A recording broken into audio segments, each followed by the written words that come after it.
مستنصر حسین تارڑ کی سفر نامہ، نیو یارک کے 100 رنگ سے اقتباس۔ ایک بار میمونہ اپنے تینوں بچوں کو سمیٹ کر اپنی ہمشیرہ جمیلہ سے ملنے کراچی چلی گئی، اور میں لاہور میں بے آسرا اور تنہا ہو گیا۔ میں نے اس بے آسری اور تنہائی کو بے حد انجوائے کیا، لیکن 2-4 دن کے بعد میں اس مادر پدر آزادی سے اکتا گیا۔ ایک روز فون پر بات ہو رہی تھی تو میمونہ کے بعد سلجوق کی آواز آئی، ابو آپ کیسے ہیں؟ مزے کر رہے ہیں؟ میرے کن کن دوستوں کے فون آئے؟ میرے کوئی خط وغیرہ؟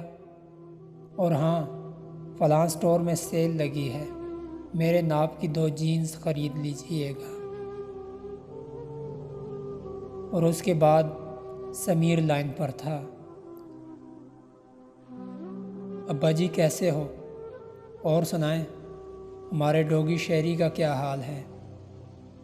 ان موسموں میں السیشن کتوں کو جوئیں پڑ جاتی ہیں، اس کا خیال رکھیے گا، یا تو خود اس کی جوئیں نکال لیجئے گا، اور اگر زیادہ ہوں تو جانوروں کے ڈاکٹر سے مشورہ کر کے کوئی محلول اس پر چھڑک دیجئے گا۔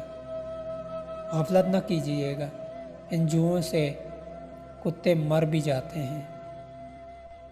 اور آخر میں جب عینی کی باری آئی تو اس نے صرف یہ پوچھا، ابو ہم آ گئے ہیں تو آپ کے کھانے کا کیا بندوبست ہے؟ کیا کھاتے ہیں اور کہاں سے کھاتے ہیں؟ تو یہ فرق ہوتا ہے بیٹوں اور بیٹیوں میں۔